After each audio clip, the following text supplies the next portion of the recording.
Saudara-saudari, senasib sepenanggungan adalah hak manusia. Hak rakyat bangsa ini mendapatkan kesejahteraan hidup.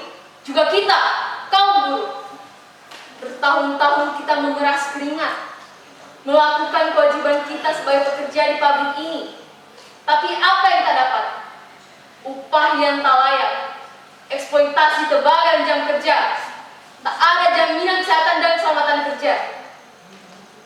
Banyak rekan kerja kita yang dilakukan secara seksual, pemecatan sepihak. Terlalu lama kita diam, terlalu lama kita diam rasa takut. Kita harus bergerak, melawan penindasan semua dengan tangan kita sendiri. Sekarang hanya satu kata, lawan, hidup buruh, hidup buruh, hidup.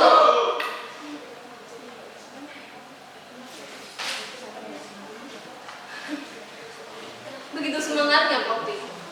Aku seperti singa yang mengaum di antara ribuan pohon hutan. Mereka diam.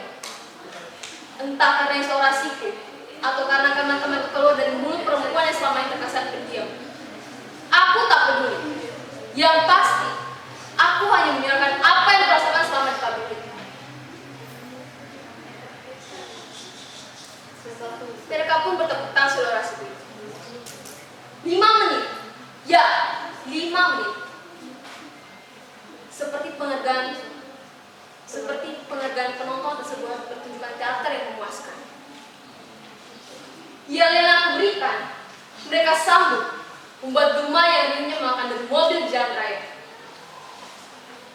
Aku, Sunarti sang orator. Bagi rekan kerjaku sama operator, aku mungkin agak pahlawan karena telah mewakili mereka yang tak berani bicara. Mewakili mereka yang hanya bisa berkuasa di belakang, yang hanya bisa coret-coret di dinding menggunakan spidol atau lipstik berisi umpatan-umpatan pada atasan.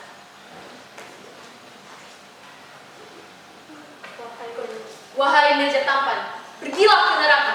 Kepada supervisor cabul, jadi dukun aja lu. Begitulah jadinya, kalau hidup ditekan, tapi tak dilampiaskan secara benar. Sejak demonstrasi itu, hidupku berubah. Aku semakin berani membela rekan-rekan kerjaku di depan atasan. Walau aku bukanlah pengurus rekan pekerja, pernah satu kali dia mengadu padaku perihal dia jatuh SP1 karena tidak masuk kerja, alias mangkir. Padahal dia sudah memberi surat keterangan dokter. Tapi mereka tak menerima masalah itu.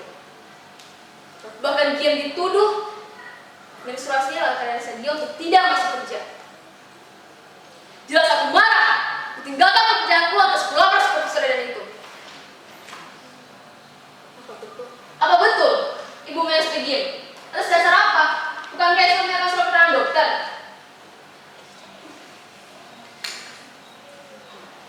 Kami tak bisa menerima seperti itu. Kamu harus tahu, pabrik ini sedang banyak order dan dikejar target. Kau tahu berapa kerugian perusahaan kalau seorang saja bolos kerja? Kami mengekspresinya sebagai pelajaran buat semua karyawan. Pelajaran katanya, pelajaran yang mana dan siapa gurunya biasanya kalau perempuan tidak boleh menstruasi kalau sudah banyak order. Aku pikir, pelacur sekalipun akan berhenti dari pelacuran kalau sudah datang bulan.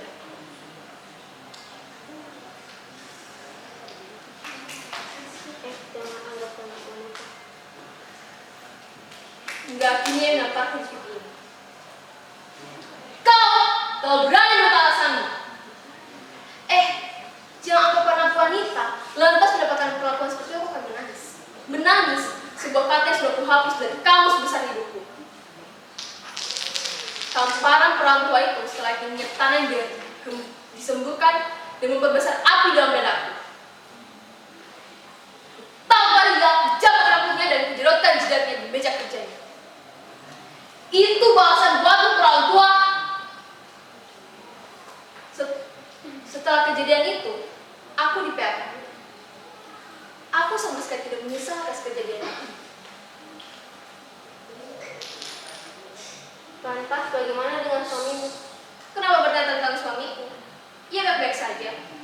Kalau kalian berpikir rumah tangga berantakan setelah kejadian itu, kalian salah.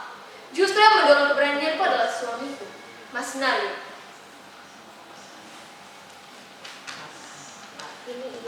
buruh di pabrik sepatu. Di tempat kerjanya, ia dijuluki dengan julukan si petir.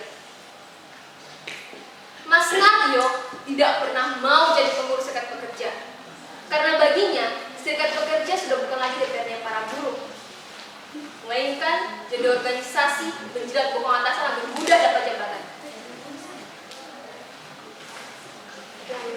Ya, memang tidak semua seperti itu, tapi kan di atas rata-rata.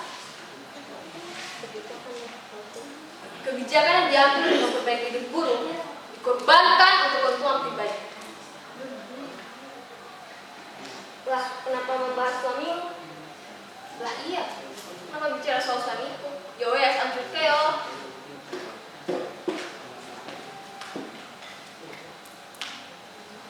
Saya akan memberitahu pada kakak. Saya akan memberitahu kakak. Saya akan memberitahu kakak. Saya akan beritahukan sesuatu. Tapi rahasia. Jangan beritahu siapa-siapa. Kami tengah menyiapkan sebuah kebijakan pemerintah yang merugikan rakyat. Ada yang mau ikut? 1.000 kepala kami hargai 100.000. Dan dari mana? Dan itu kami dapatkan dari rival politik pemerintah sekarang. Dan aku tengah menyiapkan orasi yang berpikir lebih dahsyat daripada janji-janji pemilu kemarin. Seperti ini. Saudara-saudara sebangsa setanah air, sejak reformasi dulu, kita sudah sepakat bahwa korupsi, kolusi, dan nepotisme harus diberantas. Tapi apa kenyataannya? Masih saja semua itu terjadi bahkan di lembaga hukum tertinggi bangsa ini. Yang mengurus korupsi malah terima suap. Mau jadi apa negeri ini? Sudah jelas ini ketidakbecusan dari pemerintah sekarang. Hanya satu solusi. Ganti pemimpinnya, ganti kabinetnya sekarang.